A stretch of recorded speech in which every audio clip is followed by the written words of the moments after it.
Hey man, what's happening, man? Yeah, man. Let me kick my shit with Pearl, and I can't even say friends. This the motherfucking guru, nigga. If I was in New York, nigga, this the God, nigga. This the motherfucker. I ain't even gonna say OG because y'all call anybody OGs right now, man. This my big homie, man. DJ motherfucking Leon, man. He saved my life like 150 times. I'm telling you right now, no negativity. No, nothing, man. Hey, man, burnt toast about this dude, man. Anything connected to him, but I love him to death. Y'all welcome DjLeon. I ain't got my claps, but my subscribers, they already know about you. I talk about you all the time, but man, I want to just welcome you back to the Let Me Kick My Shit with Pearl and friends and shit. How you been, big brother? Chilling, man. I'm proud of you, man. Doing your thing, man. You know, we go back to the '80s, man. Yeah, I mean, you know, like I always told you, man, you was my first impression of a real Atlanta rapper. I mean, that's me coming from the streets. I said it all the time, man. I appreciate that. I was down here when Mojo was on the radio. Mojo had Susie. Right. And I met you. You know what I'm saying? Like you was the first real authentic Atlanta rapper. I knew Raheem, I knew Kilo, you know. Met Lazy, you know. Yeah, shout out to all them boys, man. Pioneers. Yeah, I still talk to Lazy. I talk to Lazy once a week, man. Lazy doing better, man. Yeah, I know he called me. He was supposed to pull up and shit. Like he called me. Yeah, like, he kicked some serious dollars with me, man. Lazy, I got to give it to him, man. He done came a long way, man. But it's like he trying to he really did some self-repair, and I'm proud of that brother, man. You know, through everything he went through. I mean, when you talk to him now, it's a different Lazy, and I know he had a lot of supporters that was reaching out to me, that was worried about him. I just want to say thank y'all for reaching out for the brother. The Atlanta hip hop community, they stood up. Even though it was unnoticed, they stood up for that brother. They called, Edward J even called him when he was in the hospital. Edward J, King Edward J. That's dope. They prayed on the phone. Player Poncho reached out. DJ Kurt, everybody was reaching out for that brother. So I'm proud of the Atlanta underground hip hop community for reaching out for one of their own, and I'm glad, you know, I had a part in that. Hey, let me say this though.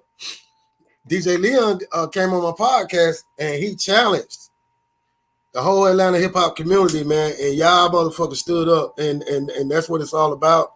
But I commend you, big brother, for even I mean, you know, those that know, like it ain't always been strawberries and cream between us and our brother. And but we did have a conversation like months ago, and you know, he said what he needed to say, man. And but I commend you for being a leader, because I stay on the fuck shit, and especially when you involved, it's more about you know. But my cousin, that's what we call him, cousin Lazy. He did the right thing, and he called me back, and the crazy shit about him is he like ain't shit happen, and that's how I know he all right. Yeah, he all right, man. He's doing good, man. So I'm proud of Atlanta though, man. Hey man, shout out to all y'all. I ain't got nothing bad to say about it. They don't know about us like the old ATL, and I don't have a problem with being recognized as one of the old. Because if it wasn't for us, it wouldn't be no them. But check it. I had DJs, man, who used to DJ down here back in the '80s, up in New York and Detroit. They was reaching out, say, yo, I used to spin the record when I was in Atlanta. Yo, how that brother doing? I'm talking about I had cats reaching out all over the place. Shout out to my man X and them. X and them was reaching out trying to check on them. Zulu. A lot of cats was really worried. You know, I know, a lot of us talk, like, this and that or whatever, man. But when it hit the fan, man, we care about our own, man. I don't know if you remember B Chill, when B Chill died, Bigfoot. B Chill, my nigga, man. That's my nigga, man. The South Side stood up. So that showed me, man, that Atlanta hip hop community, they care about their people. R.I.P. B Chill, man. Bigfoot. Hey, Bigfoot, man, was a legend. I'll never forget the time you was on Midway and we battled, but the thing is, he was free. He didn't know. I waited all week for that shit, but he just laughed, and a big respect, a great brother. I mean, he definitely respected. If you had lyrics, Foot he would respect you.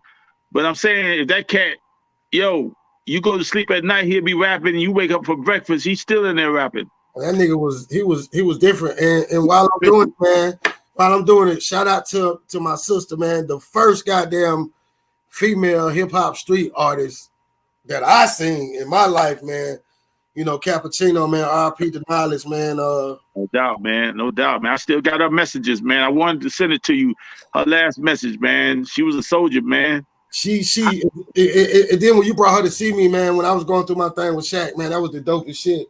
That lets you know like family all about. Like if y'all ever need to know what it is, man, hit me up and man, I'll show you what it is. And this is my Africa Bambaataa. To those that know what hip hop is, this man right here is a lot of our Africa Bambaatas. He don't like me to say that, but hey, that's how I see it. But let me stop though, man. R.I.P. man, and my motherfucking brother, man, Dawood, man. No, it's a good question. The mellow, man. The mellow Dawood, man.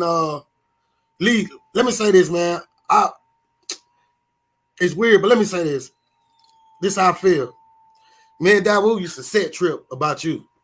No doubt. You know, but as we got older, both of us started to respect one another. And I remember the last time I spoke with him, like through a message, I said, you know, happy birthday to my dog. We talking about you, and I said, goddamn, I know if anything happened to you, me and Dad, we're gonna be racing to see who gonna goddamn bust first. Yo, no question, man. But I'm saying, man, Wu had love and respect for you because he heard exactly what I heard. An authentic Atlanta rapper who was proud of the A. Like you never backed down from that shit. I had Atlanta rappers that was like, yo, you know, I'm living here in the A, but I'm representing Miami. Or I'm living here in the A and I'm representing New York. You was like, I'm from the A, I'm representing the A, and I don't give a damn who like it or who don't like it. And that was my first impression, you know what I'm saying, of an Atlanta rapper. And you don't get the credit. Right. I said it over and over again, man. I mean, if anything I know hip hop. I grew up I was on the streets of New York, you know, in the 70s when that shit was big time. You feel me? I grew up on the streets of New York. Like, you know what I'm saying? I was in the classrooms in 1976 when, you know, we had hip hop going on in the classrooms before it was going on the radio station. I used to listen to WHBI, the first hip hop radio station. Also, shout out to my man Talib Shabazz for starting the first hip hop radio station here in Atlanta. Me and Talib was cool. That was beautiful. So, I mean, yo, you know, I definitely got a hip hop legacy, and you a part of it. I don't like how you shy away from it, man. It's like they need to acknowledge that MCIC Pearl was here before that shit hit the street. I was here with you. Yeah, we gonna let them know. But man, R.I.P. to Dawood, man, and Wu was a gangster. And you know what? Me and Wu was supposed to get together on some shits, and man, I just hate we didn't because both of us was your little brother, man. One is not greater than the other. We was equal, and we realized that. And once we realized that, we was connected, like we was always connected. And you know that shit. Who got signed on Noontime, man? I mean, he one of the first artists that Noonie wanted to sign. I mean, Noonie came to the crib, you know, with the money because he heard Dawood on the mixtape. You know. Like I got the mixtape in the car. You know what? I remember that. You know, I was all over the shit, but that's when I got mad. I was like, man, you know what? I say these niggas in Atlanta, that's from Atlanta, is fucking it up for niggas like me. Y'all niggas acting like y'all from fucking Long Island and all this shit. Y'all ain't. There's no light on us. They don't even know that we exist because y'all niggas want to be. It had so many people from different places trying to take advantage. Like you have more people down here rapping from New York than you had people from Atlanta. Just keep it 100. That's what got me. You know what I'm saying? Till I met my brother Raheem and Kilo and all that when we was at 2560. You know, and then, you know, Double D from Philly. So, you know, that's how me and Double D hooked up, you know. Miss Destiny. Hey. Hey, how you doing? Hey Lee, that's Miss Destiny right there. She like the professor and shit of the crew. Pleasure to meet you. Nice to meet you. This is my big brother Leon. He like the other professor of the crew. I got the professor on this bitch tonight. Yeah, I got the professors on this bitch tonight. How you doing? Okay. All right. The professors are in the house. Yeah, I like it. Yeah. How's everybody? Family doing good? Everybody's doing good. Yeah, that's good. That's good. We was just talking about hip hop and shit, but I I want to take this opportunity, man, to goddamn get on some real shit. Like, and I think I got the perfect two people on here. Hey Lee, I want to talk about this thug shit. Do you remember the first time you mentioned the RICO Act? Like, to me, pertaining. You remember when we was talking that night, Lee? It was about, how long ago was it? When the first time you said something about the RICO Act pertaining to a rapper?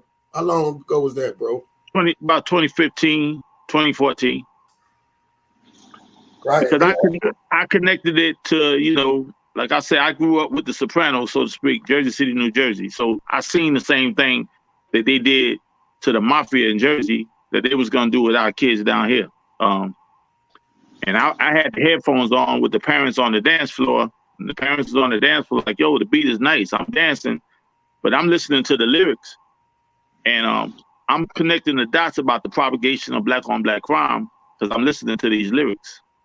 Right. And I'm saying, yo, okay, the beat sound good and it's a nice, so it's pushing it. But us, the parents, got a responsibility to understand why every time we look at the first 48, it's one of our children being, you know, either hauled to jail or hauled to Grady and pronounced dead. And I do think the lyrics and a lot of these songs had a lot to do with it. I think it was a lot of coded messaging that a lot of parents didn't realize. You know, our kids are at war, and they've been at war for a long time with each other for a reason. Hey, so do you think this shit was planned, bro? Or do you? It's no just question. No, just like the Tuskegee experiment was planned. For years has been planned. I mean, there's no community that you can go to that I know of in the United States where you got a Church's Fried Chicken, you can get some malt liquor, you can get some crack, and you can get a bunch of guns and put it in an impoverished community and not expect bad things not to happen. Right. There's not a community on the face of the earth that happens. Right. Now, as far as I know, a lot of these young kids, they don't have access to all these guns and crack and malt liquor and Church's Fried Chicken and, you know, all the stuff that's bad for you. You put all that stuff together, you got a bomb. And that's speaking from a military perspective. Hey, by the way, Miss Destiny I think she's from Brooklyn, I think. Yeah. Homegirl in the house. Yeah. From Jersey City. I'm right across the bridge from you. That's right. Yeah, boy. Raised in Brooklyn, New York. Respect that. Love my up north, up top sisters, definitely. Yep, that's right. Bro, they got them hands. She know what I'm talking about. They got them hands. What that mean? Like, check it. Up there, growing up, you had to have these. You know, we didn't have money for guns. You know, we had knives, but we didn't have that. You had to have these. Oh, you can fight this. You can fight this. Oh, look at she. Hell yeah, she whoop motherfucker. Okay. You know, so I do what I have to do. That's cool. She from Brooklyn. She'll knock you out. I promise you. She from Brooklyn. She'll knock you out. Step wrong. BK in the house, man. Shout out to Brownsville. No doubt. Mary J. Blige and all that. Hey. Yeah, that's the world famous Supreme Team, Brownsville. Hey, bro. Mm-hmm. Hey, you think them lock themselves up, dog? See, I got a different. Let me just tell you how I feel. I think there's some bullshit. I think it's some bullshit that they're gonna put these rappers in the same box that they would put a fucking mob boss and all that old shit. Like, I just think in the grand scheme of things, there's nothing you can tell me. I don't care what they did. They ain't did no fuck. They ain't goddamn on the highway robbing truckers and shit. And you know what I'm saying? Like, I just think it's political, bro, and it's not fair. Well, let me give you one political aspect. Name me one predicate RICO action that has taken place against the Ku Klux Klan. That's solve it right there. Name me one. Name me one. I can't. Nobody can. But I can show you several actions that's been going against our kids since my inception, since I grew up. She know that coming from Brooklyn. I'm talking about, man, we inhaled lead paint from the housing projects that we grew up in. We had dead rats. We had the HIV epidemic that she's familiar with that hit New York. Yes. Cops used to whip your ass on the regular up there. It was normal for a cop to whip your ass, take you in the shipyard, and leave you for dead. That was normal. That was normal if you was an African American or either Hispanic. That was normal. They've been against us all our life. Okay, so you should have a different perspective than Ms. Dance. How you feel about this particular situation we're talking about? These rappers being charged with the RICO.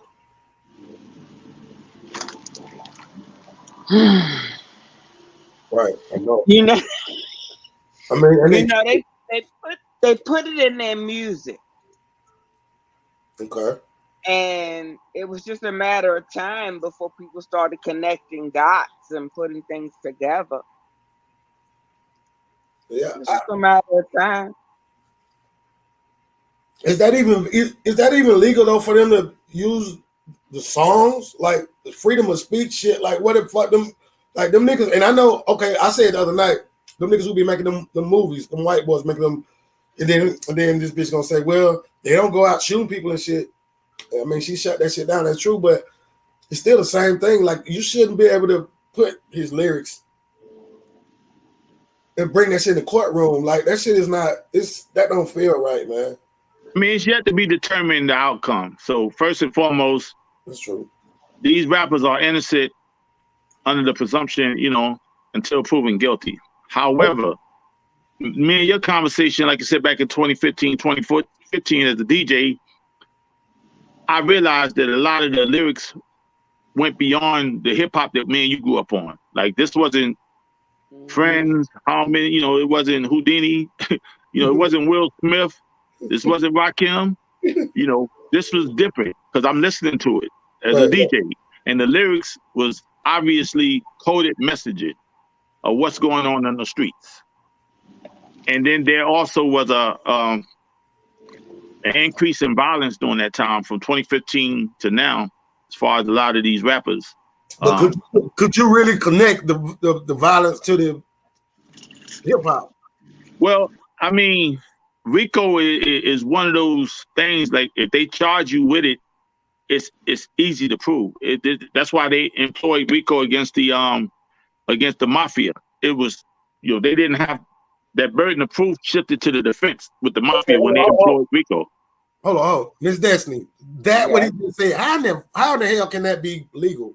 They just created some shit that will never lose. Like that don't sound right to me. Like I don't. That's how I take it. Like they got this one. Okay, we can't get you on this. We can't get you on this. We can't Teflon done. We got your ass on this, and nobody never lose. Jim Crow wasn't legal. Jim Crow slavery wasn't legal, technically speaking. I have a question. Yeah. What have we done? Because these young men are how old? They're in their 20s, right? Yes, ma'am.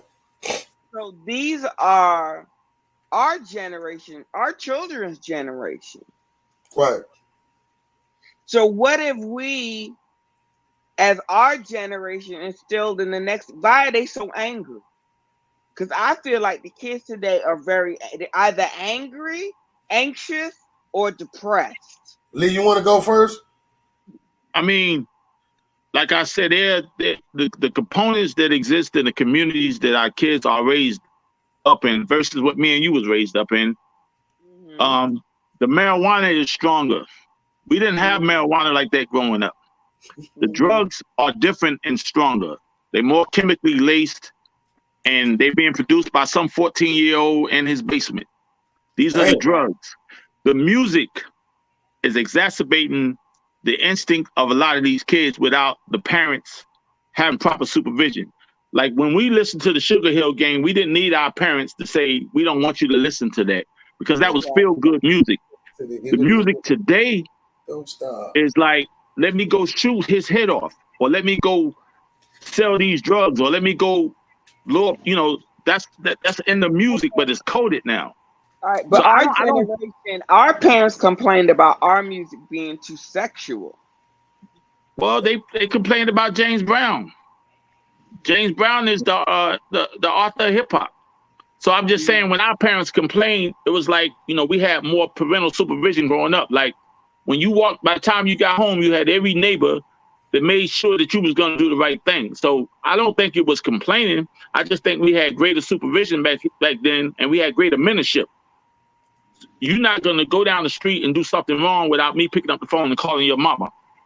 Right. Nowadays, these parents are unaware of what's going on, and they've been unaware for a long time. But these are our children.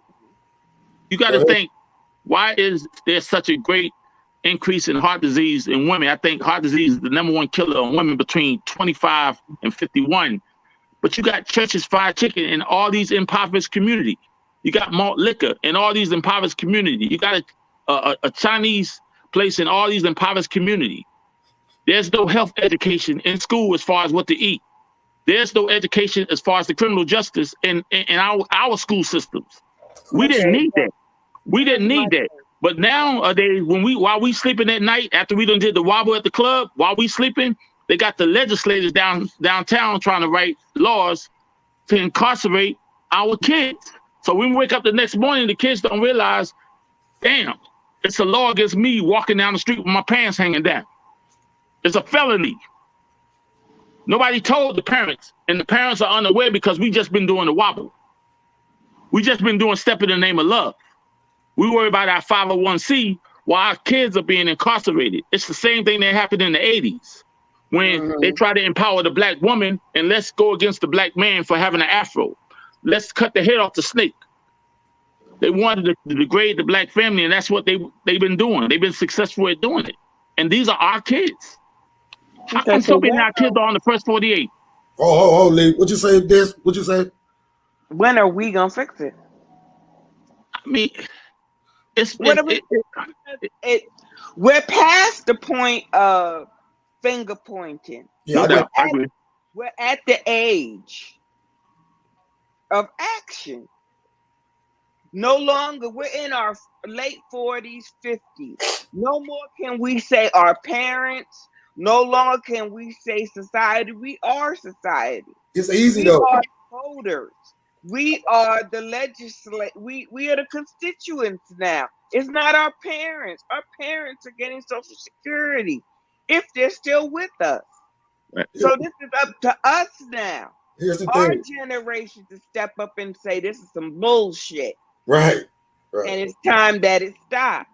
And stop saying, oh, this happened in the 70s, or oh, when we were coming up, it was like this. When we were coming up, it was like that. Well, these kids today are either our children or our children's children. That's right. But either way, we're the big mamas and the pop-pops coming up now. It's up to us to fix it. I like that. Okay, and in order for us to fix it, like I said, when we watch the first 48 and we see all the balloons releasing and we see all the tears and we see the kids getting 40 and 50 years, to me, that's a sign that we need to fix it.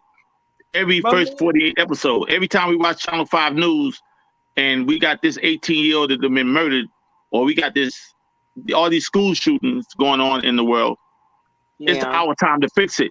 The problem is collectively, and I hate to say this, collectively as Black people, you tell me when we have came together to fix anything. We didn't fix anything after the assassination of Martin Luther King. We didn't fix anything after the assassination of Malcolm X. We have never came together to fix anything.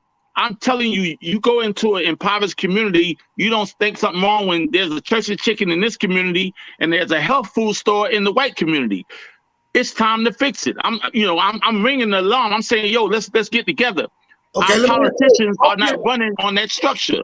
What do we do? What's the first thing that we can do? Let's start talking about how we can do this. I'm gonna tell you the first thing I think we should do. I think we should have more political forums. I think parents should get together to have more political forums to hold these politicians' feet to the fire. Let's hold these politicians' feet to the fire. Let's hold these churches in these communities where these things are happening feet to the fire. Let's hold all these communities, the NAACP and all these great communities, feet to the fire, us as parents. When the last time you heard of a parents' forum that we came together and invited all of them and said, look, what you gonna do? Because you ain't got my vote. When the last time you heard of that? Yeah, you're right. Because ain't nobody fighting but the children. Ain't nobody but you know what? I see all these people coming together in the nightclub. I DJ. They be on the dance floor stepping in the name of love. They could do the most best slide. You can see them doing the most complicated slide, but the most complicated problem with our kids, getting killed, they don't want to come together. There's the aspiration to let's get together to do something for our kids. It's not there. And that's something I think that's innate in us as a community. I want you to share with them what you shared with me 4 years before my son died. Tell them what you told me, and I'm going to tell you what happened. I can tell you what happened. This is the realest shit anybody ever told me. I think you should share this with people. About what? About the war on your kids. While we... Yeah. I mean, our kids been at war. I mean, just like the Afghanistan war, just like the Iraq war, there's been a war that has been declared against our kids. And I'm going to tell you what I think. And I could be wrong. Like I said, I was in the military. I feel America wants to distinguish the next generation of blacks for a reason. You understand what I'm saying? I think we have 14% of the population. And I told Pearl, there was an album by Public Enemy, Fear of a Black Planet. I don't know if you from Brooklyn, you know about that. There's a fear that if blacks come together collectively, we can solve some of our healthcare issues. We can solve some of our criminal justice issues. They don't want us to solve these problems. I think in 1986, when they messed with the vaccine that a lot of blacks wasn't aware about, 10 years later, there was a higher rate of autism in the black community. There's a high rate of cancer in the black community. Like I told Pearl about the iodine. Why did they take it out the food, knowing blacks are one of the biggest consumers of bread in the world? Why? How come nobody is calling questioning that? We had Dr. Sebi who was questioning that, and what happened to Dr. Sebi? What happened to him? They got rid of him. Anybody that called into question the structure that's against us disappears in this democracy. If you notice that, even when Tupac and Biggie died, the radio stations across the world, Tupac wouldn't know nothing about Biggie. Biggie wouldn't know nothing about Tupac if it wasn't for these big conglomerations that was propagating violence, black on black. Oh, Biggie, Tupac said this about you. Oh, Biggie, Tupac said this, it was back and forth. Oh, Tupac, Biggie said this about you. As soon as they got killed, everybody's saying, wow, we need to stop the violence. You propagated it. You propagated it and took no responsibility for it. And you're still doing it today. You playing all this stuff on the radio, but you're not taking no responsibility when our kids die and get locked up. These are big conglomerates. These are big record corporations that's collecting all this money from us, from our kids, but our kids getting killed. I think it also has to go back to what's going on, like you were saying, at home. If they're in the club and they're sliding and they're getting their hair and the nails done, they're not raising their kids. Because I know for me and mine, and the kids associated to me and mine, they're very respectful. No doubt. They're very respectful.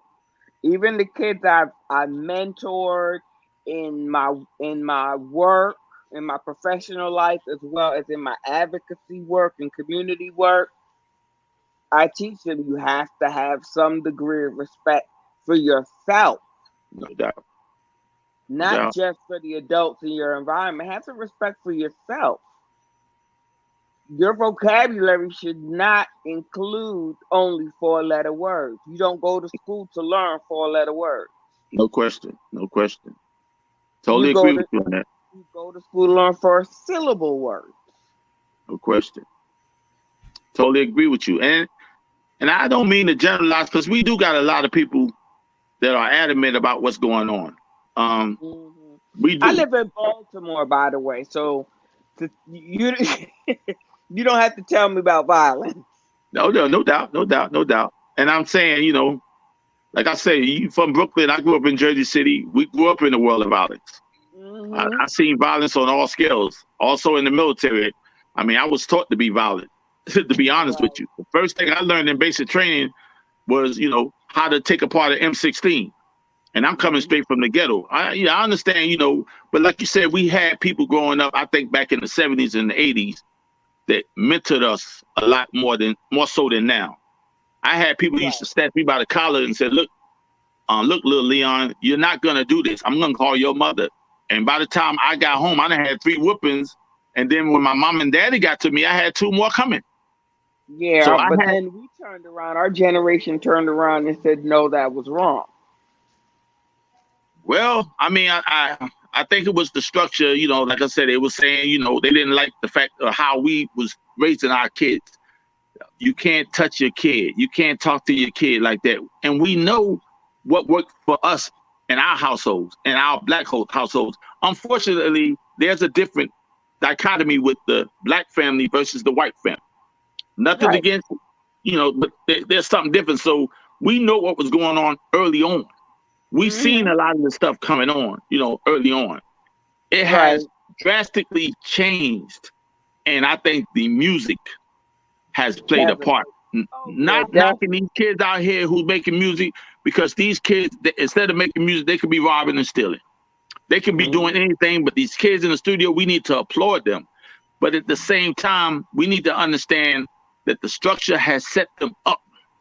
The big record labels that's giving them all these big distributors that's giving them all this money to propagate violence against one another is a problem. And I think we need, like I said, I think we need to get together as parents, community leaders, and we need to hold these politicians' feet to the fire. We need to hold these churches' feet to the fire. If you are a church and this is happening in your community, then it's time for us to get together and say, look, this is not going to happen in this community. We're going to take certain steps. I don't see that happening, but there are a lot of voices that we just got to be more collectively, even politically. I mean, we divided 14%. If you divide 14% amongst the Republican, the Democrats, and the independent, you don't have a voice. You don't have a voice.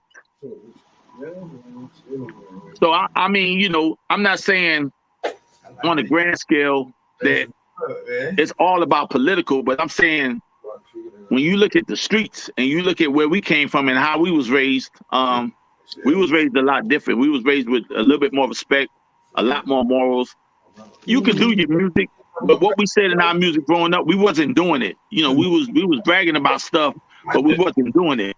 Like if I made a song saying I'm finna shoot you in the face, I think everybody in my community would be like, nah, Leon, we not buying that.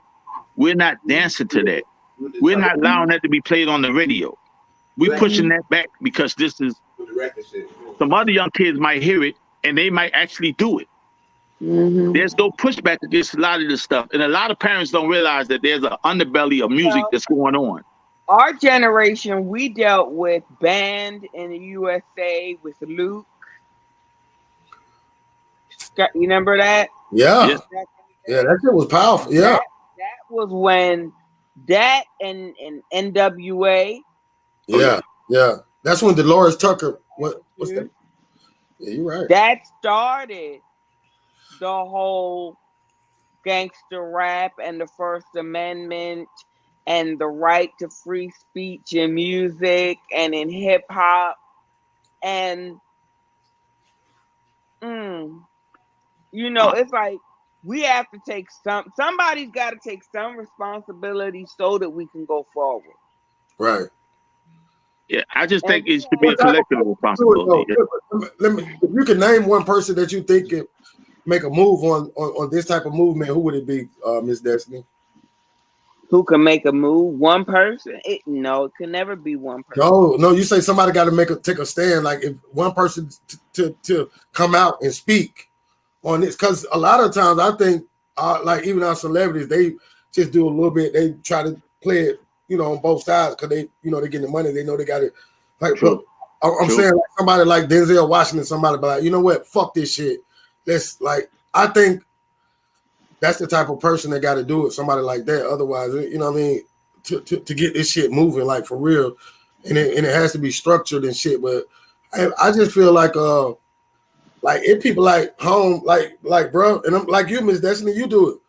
I do it. I've been in the field I was in the field when I was 23 years old, trying to make a difference. Like we've had people out here, we just don't have enough. We're not getting enough help. We got to get some help from the parents themselves. Like y'all got people to help, but y'all got to get like these kids are. Man, come on, man. These kids raising them. Okay, we also have to take into account if we're gonna look at the differences in the structure of the home and the family and the children, and we also have to look at the cost of living has increased substantially. One income cannot sustain a household anymore.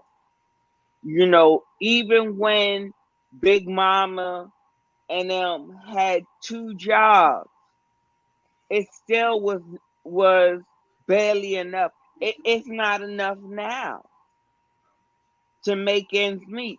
So then you have both parents that are working, sometimes working late. Right. The highest level of juvenile crime occurs during the hours of 4 to 8 p.m. because those are the after school hours. Those are the hours that they're the most unsupervised because the parents are still at work or they're on their way home from work. We have, as a society, for some strange reason, decided that kids are not a priority, so they've cut funding to after-school programs and libraries. That's right. Recreation centers and athletic programs, art and music, creative art programs, all of the extracurricular activities and then they're still not putting the money in education. So what the hell are they doing with the money? Who knows? But the fact of the matter is we're not educating our kids. We're not preparing our kids to be competitive in the global marketplace going forward. That's right.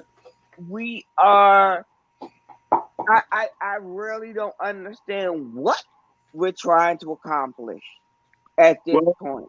Well, I was with the march back in, I think, 1986 with Hosea Williams. When we marched in Cummings, Georgia, and we went up there and they threw rocks at him. Hosea Williams, one of our great leaders of all time. Yes, sir. I was there at that march in Forsyth County. Forsyth County is one of those sundown cities. I don't know if y'all ever heard of them. Yeah. Sundown City. Yeah.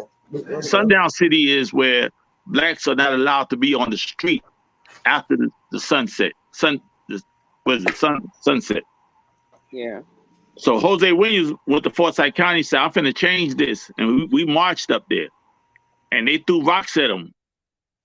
And when they threw rocks at him, we left and we came back again. And we brought more people with us. Mm-hmm. They wouldn't even let us off the exit. Just a little history. They wouldn't even let us off the exit. Hosea Williams was looking for the structure to support him to go against this racist county being operating in our state of Georgia, the Black Mecca back in the 80s. Mm-hmm. And he didn't have the support back then because Georgia was so conservative, if you know what I mean. Mm-hmm. We had some great leaders that we have lost and didn't have the power behind them because the structure is so against us as Black people. Our structure is strong against our Black kids. The structure is against our educational system. There is no criminal justice taught in school. I do not understand that fact. And I don't know why parents are not trying to push that issue. Why are y'all not pushing criminal justice in high school so our kids won't end up in one of these private jails, or our kids won't end up in one of these jails, or our kids won't end up, in the system? How come there are so many guns in our community because you're pro-Second Amendment? Doesn't having all these guns because you're pro-Second Amendment violate our First Amendment right? How come the parents collectively ain't coming together on this? I just want one forum. I don't know when the last time we had one forum of people coming together trying to call out. Why do it take kids getting killed in school before we are on CNN? We should have been on CNN 5 years ago. And I'm shocked that we are not coming together because these are our kids. This is the future generation. And I'm appalled. But I'm hoping that at least we can start the conversation. I appreciate Pearl for at least starting the conversation. So maybe somebody could say, you know what? Let's start something. Let's start a forum. Let's start a group. Let's start an action committee. Let's do something. Let's light the fire upon a couple of these parents so we can all get together. Because I'm not the only parent with kids that's facing this type of calamity or all these issues. I'm not the only parent. And I'm not the only concerned parent. And we do have some great political leaders, but they're being knocked down by all these conservative governors and conservative people in Congress that our issues don't take place. We got the worst mental health, one of the worst mental health systems in America here in Georgia. So if you got a child that's suffering mental health, he don't have access to health care. He can't go nowhere and get help. He can't go nowhere and get therapy. I'm just telling the truth, but he's being raised in a community where everybody got a gun. Wait, hold on. Everybody got a gun. So you saying if when someone's child have a mental health issue, they don't get like the extra help that people normally get? Well, I mean, what happened? Yeah, in the state of Georgia, and I think they rank it as one of the worst as far as mental health treatment here. No fucking wonder. No wonder. Yeah. So, but what I'm saying is, this child is being raised in a community with a bunch of guns. You got somebody suffering from mental health in a community with a bunch of guns, with a poor education system. Right. Once again, Pearl, that's a bomb. That's the components of a bomb. Who constructed that bomb? That's the question. Think about it. You didn't do it. Hey, you're right. But at what year did you start to see the shift? Because at one point, our school system was rolling. You know what I'm saying? Shit was at least clean a little bit, but that shit got dirty. And it happened. It went downhill. Like, at what point did you realize? Like, I'm saying, I mean, like I say, if you think about World War II, when they was using blacks as guinea pigs, they used blacks as guinea pigs in World War II. America was testing blacks on their weapons. I don't know if you know about that. They used blacks. The army was segregated, and they used blacks to test their weapons against them that they was gonna fight Germany with. Nah, why don't we know about that? Why was that movie with Morgan Freeman? They do not want that information out there. Morgan Freeman. Oh, that's what they were talking about. Or Morgan Freeman. Okay. Yeah, I'm just saying. I mean, if it wasn't for, we got, like I said, we do have some great leaders. I got to give it up. We have some great leaders. We got some great movie makers. We got some great. Think about Gil Scott-Heron and everything he was saying in the 70s. If you go back and listen to Gil Scott-Heron, he's telling you everything I'm saying now. And that was in the 70s. He's telling you. If you listen to the Last Poets. When the last time you listen to the Last Poets? Listen, folks got to understand, like, Lee, you put that shit on me when I was 15 years old. People that thought I was different and Offset, this is why. Hey, they thought I was crazy when I was listening to KRS-One. It's like, nigga, what the fuck? My name is KRS-One. I was on a different wave, and that's why I'm here today. 5-foot nigga in the city of Atlanta with no big brothers or big sisters. We went through East Lake Meadows, Week Street Garden, Jonesboro South, Jonesboro North, Lena Valley, this shit. Man, come on, man. One of our greatest hip hop records, I think he said it. A child is born with no state of mind, blind to the ways of mankind. Melly Mel, man. Mm-hmm. He said that in the 80s. It's 2022. That shit going on just like it's back then, though. It's crazy how that shit just spent around. It's like this shit is like out of control. And it's ominous, man. It's ominous, some stuff that's going on against the black community. And I'm not the only one yelling and screaming about this. It's ominous what's going on against all communities across the world. The white community the Hispanic community. I think it done transgressed now to a point where why are they afraid to let someone like you lead us? Because see, that's what we need. We got to have some. First of all, is it even possible for somebody to lead and don't get assassinated? Because in order to lead, you got to. I'm saying like the bullshit that's going on. First of all, it's like the banana in the tailpipe. You remember Eddie Murphy? Like, and we just keep going for that shit. Like, and we keep going for, or just like the no look pass. Like after a while, like man, you got damn, bro, jump at that nigga, then you step back, you're gonna get the ball. We never do that. Like, and you know me, I've been bucking on. Bro, think about it. We got these billion-dollar athletes, and they have a right to have $1 billion. They earned it. We got these billion-dollar entertainers. They earned it. They have a right. We have these billion-dollar music producers. We have these mega churches.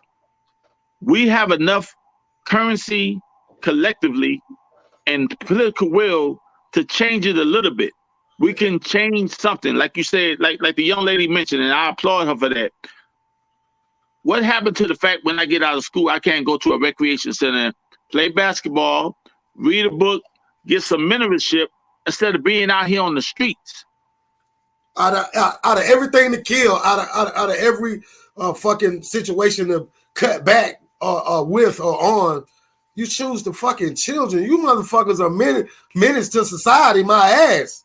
That's but think about it. If you kill the new generation, what does that mean? If you kill the new generation, whether you incarcerate them or you kill them, what does that mean? There's no future. That means you done killed Pearl, because Pearl ain't just finna sit around and let you do that. I got grandchildren. No I finna do something. They don't been on murk me. I finna do something. You know what, Lee? You know what? There's a lot of fake ass people out here. You know what? I found that today that I had a talk with myself, and I decided that I'm not even gonna waste, because I have the better and realer conversations with these same kids that we talking about. No doubt. And I done been there. No doubt. Some cap shit going on, some pump fake shit. But man, thank God, man, my mama let you hang around me, man. You know, I got to go with you. Everybody don't get that, man. Everybody don't get that. And these kids out here lost it. But the one thing we like to do, point the fingers at them motherfuckers. They don't know. Their brain haven't even developed yet. These boy brain ain't even developed yet, man. But they put in situations. And I'm gonna tell you what I've learned since I be around these gangbangers, the ones that everybody hate. These are the most compassionate people that I see today. They have compassion for one another, just on some normal regular shit. Everybody going to work, everybody doing it, everybody on the move, everybody. We the most. This is the most terrible that I've seen it. And what it is regular folks now acting like they Scarface and shit. And that would be because me at a point where I'm trying to be better.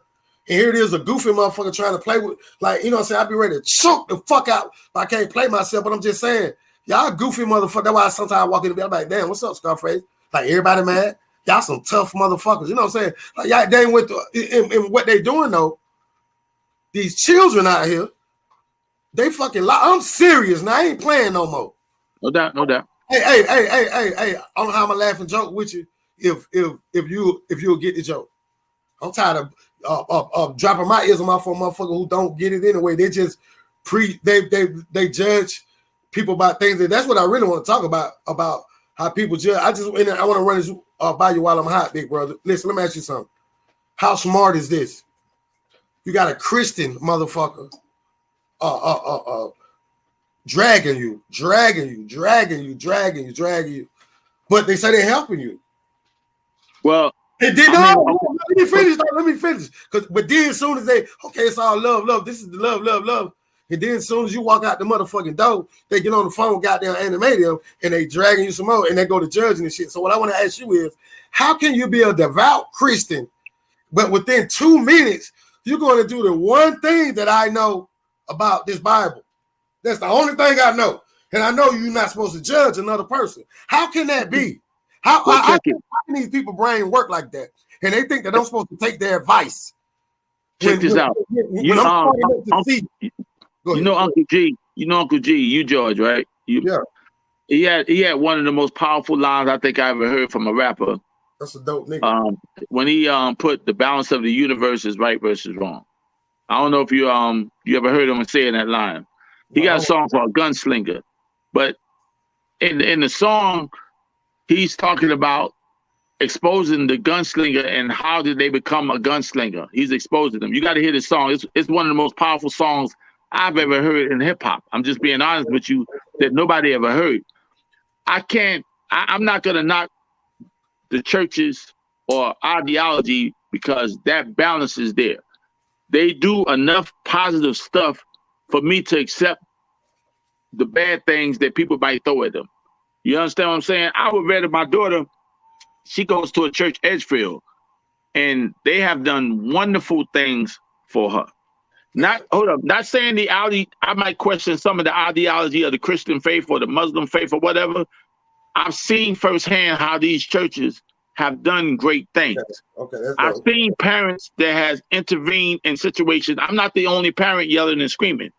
I just want them to get their people together, though. That's all. I think. I mean, but it's so much they can do without the will of the membership. You understand what I'm saying? Yes, like, yes, what's that saying? You can bring a horse to water, but you can't make him drink. Yeah, for real though. You understand what I'm saying? And that's real. So I mean, I'm saying it's a good thing that we got the black churches on our side. It's a good thing that we got some radio personalities on our side. It's a good thing that we got the Tyler Perrys and the Oprah Winfrey's on our side. I would rather have them on our side than against us. Absolutely. Now, collectively, we need to get the parents to say, look, this is what's going on. This is why I came on this forum. I want to ring the alarm to say, look here, this is what's going on. Whether y'all realize it or not, we need to step our game up. We got the assets. We got the assets. So let's come together. Let's have some more political forums. Pearl, thank you for you having a forum like this because we have the opportunity to get the word out. We need more of this. Right. This should have been happening. I should be talking to Greg Street. You understand what I'm saying? I don't care about the top 8 or 8. I care about the 8 kids that got killed last year. Oh, right on, man. And no shot to home though. It's just he making a point. That's dope. But at the same time, Greg Street do great things, and he don't get known for the stuff he do, but he get known more for the top 8 and 8. Oh, I see what you're saying. Understand what I'm saying? Yeah, he do a lot. Yeah. He definitely do a lot. Killer Mike, one of my closest friends, he get known for his Grammy, but he don't get known for the community stuff he do.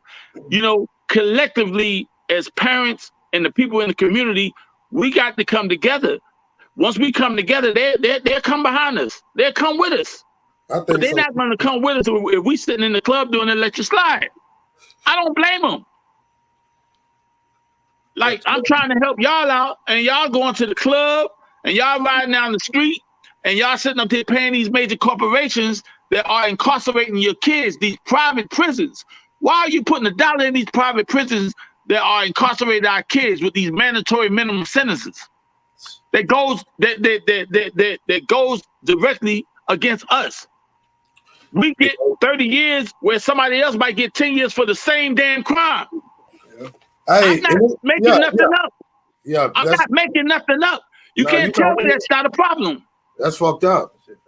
But I need enough parents to say the same thing what you said. If we can get 10 parents to say the same damn thing that's fucked up, then guess what? We got a movement.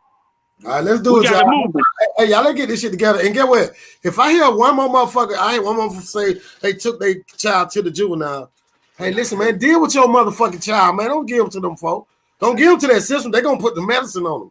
They want to give them that medicine and shit. Y'all, let's and guess what? I ain't no perfect motherfucker. I got a baby mama somewhere right now saying, look at that nigga. But bitch, guess what? Let's do it. No doubt. No doubt. Goofy motherfucker, let's do it. I'm with this shit, Lee. It's still my radical baby bro. I love you, man. Yeah, I love you too, bro. Like that's how we met, though. You remember how we met? We met on the same type conversation, like for real. You remember I used to come down from New York with all my records and all that shit, and you would be like, "Yo, nigga, I'm A. I'm straight A. I don't want to hear that New York shit." And then you was like, "Yo, I like Run DMC though." You know what I'm saying? I was like, "Well, shit." You know what I'm saying? I love hip hop, man, and during that time we had Kilo, we had Raheem, we had the J Team, We had some great Atlanta artists, but you was the only one that I met propagating the 8. That I'm just keeping it 100. And I was like an outcast. Nobody fuck with me. They didn't fuck with me. They didn't fuck with me. Y'all niggas know. Nobody fuck with me. Zulu did. I ain't gonna lie. Zulu, hey, Thomas Simmons. Zulu, aka Zulu. Zulu fuck with you. I'm gonna keep it real. And yo, he fuck with you. He was like, yo, he fuck with you and he fuck with Bill. So I gotta give him props and shit. It's just amazing. Like when me and you did the Outlaw song, which to me one of our greatest songs we never did. Woo! God damn! Imagine that shit had came out. That shit came out we did that shit way before NWA. Cause I'm an outlaw. Nigga, like when she was saying that shit earlier, it just made me cringe because I know years before they did that, we was in the basement. We was in your dad's basement, man. No doubt. On Boulder Crest, off of Gresham fucking Road, where the Church of Chicken, like Church of Chicken. I was in Mount Paul, where Gucci Man and them from. Before. Hey, I'm just saying.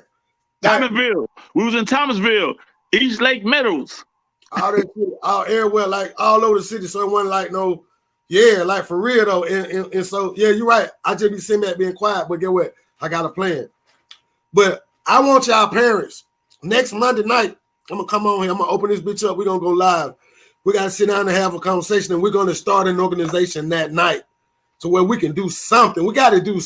I don't want to die going in that motherfucker not doing them for the folk that come behind me. You's a weak motherfucker if you don't try. So we can do something, no matter what you've done before.